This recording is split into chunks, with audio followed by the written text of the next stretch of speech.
Good day and warm greetings to you all. It is an honor to be part of this important conversation. I commend the European Union for its bold leadership in launching a comprehensive strategy to combat poverty. This initiative reflects a profound understanding that poverty is not just a matter of temporary hardship. It is a structural issue that requires long-term and systematic solutions. Even rich countries have significant incidence of poverty due to the system and policy choices that they have made. This reflects that addressing poverty and preventing it in the future is a choice, and one that is needed to build a just, inclusive, and resilient future for all of us on the planet. Poverty is not a natural condition. It is created by the system we design.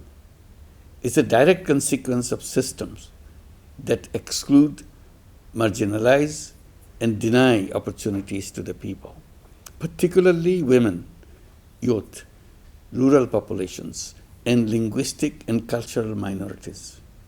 I have argued throughout my life that poverty is created not by people themselves, but by the institutions that society has created and which we are proud of. One example is the global financial system that excludes the bottom half of the population in any given country. My lifelong work with Microcredit has been to address this exclusion of half the population in the banking system, especially women and the youth. The call to reduce poverty lies at the core of sustainable development, as it is fundamental to achieving long-term social and economic progress.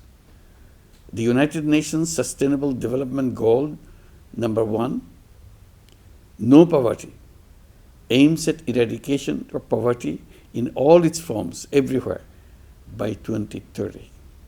This goal is deeply interconnected with other SDGs, including quality education, good health, and well-being, and decent work, highlighting the need for a holistic approach. Therefore, achieving meaningful progress in poverty reduction requires coordinated action from governments, international organizations, communities, and individuals. From that point of view, let's not forget that people are inherently enterprising. With the right opportunities, anyone can contribute, innovate, and thrive. We need to see how we can redesign our system. With inclusion, fairness, and human dignity at their core, we can end poverty once for all. I don't think this gathering today is merely another policy meeting. I believe it could be a vital step towards reimagining a poverty-free future, one of the 3 components of my vision of building a world of 3 zeros. As we face mounting global crises ranging from pandemics and wars to the disruption of jobs by technology, especially with the advent of AI, we must urgently rethink of our strategies to combat poverty. Not just to alleviate poverty temporarily, but to build a world where poverty no longer exists. Distinguished gathering, my journey in the fight against poverty began in post-independence Bangladesh in the 70s. I was teaching economics, yet I saw that the economic theories I taught were not helpful to those who struggled to find food to eat for mere survival. I saw people dying of hunger, losing whatever assets to the loan sharks, and yet financial institutions that existed were not concerned about helping them. That is when I started looking at things from a different perspective, to find a way to help those who fall through the net of our traditional financial system. I began lending small amounts of money, as small as $1, to the poor, especially women, without collateral. The success of my experimentation inspired me to establish Grameen Bank, and it showed the world that the poor are not only creditworthy, but full of potential and creativity to change their own fates, These women repaid their loans, they built small businesses, they supported their families, they sent their children to school, and slowly their lives began to change. Our successful model of microfinance and social business has gained global traction because it places power directly in the hands of the poor. It does not treat the poor as passive recipients of charity, but as entrepreneurs capable to changing their lives through their own efforts. Ladies and gentlemen, in Bangladesh, we have witnessed one of the most significant poverty reduction stories in recent history. Over the last few decades, extreme poverty has fallen from over 40% to below 10%.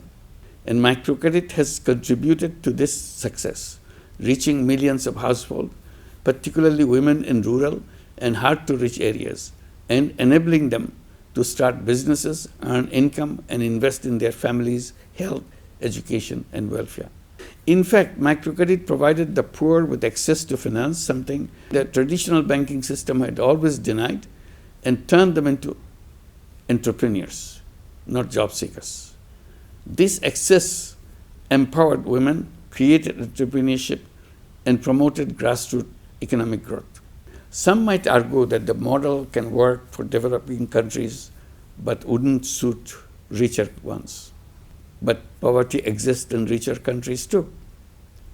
In reality, it does address the problem of poor women, poor people in rich countries. We have introduced the model in the US with enviable success. Grameen America, as it is known, now operates in major cities across the United States, serving 250,000 poor women, having lent $6.2 billion US in loans to them.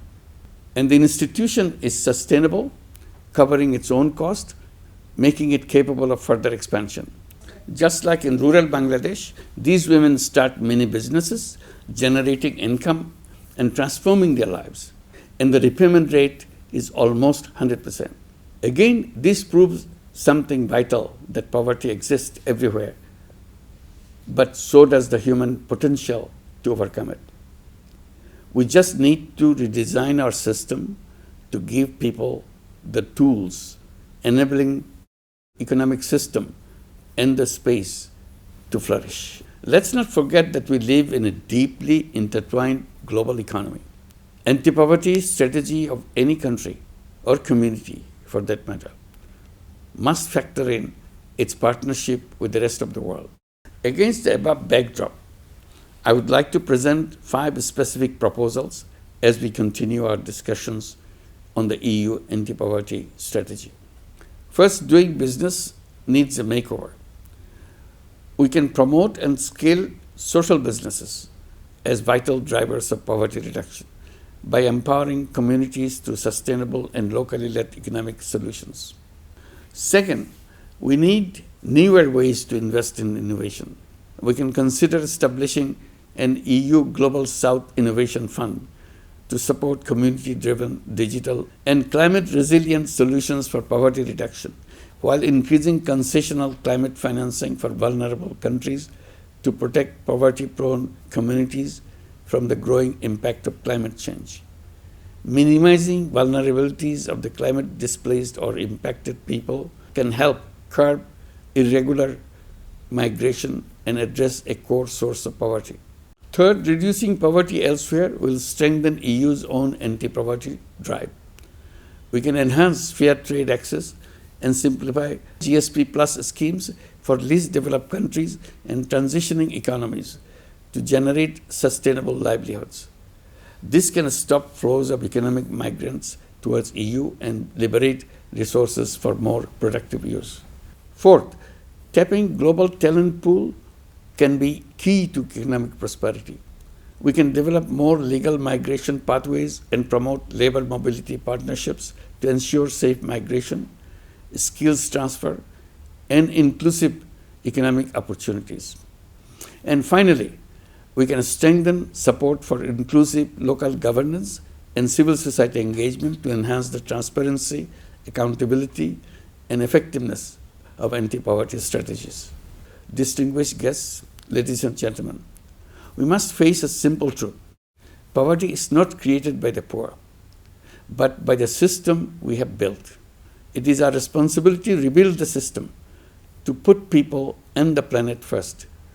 In this spirit, let us strive for a world with 3 zeros.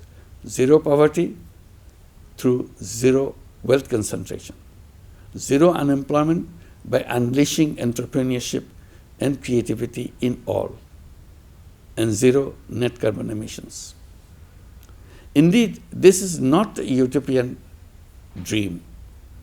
It is a pragmatic and achievable vision that only requires collective will and urgent action beginning with each one of us. Let's unite in purpose, embrace bold action, and act now. With that, I once again commend the European Union for its timely and important effort to develop a comprehensive anti-poverty strategy. And I wish it every success. Thank you very much.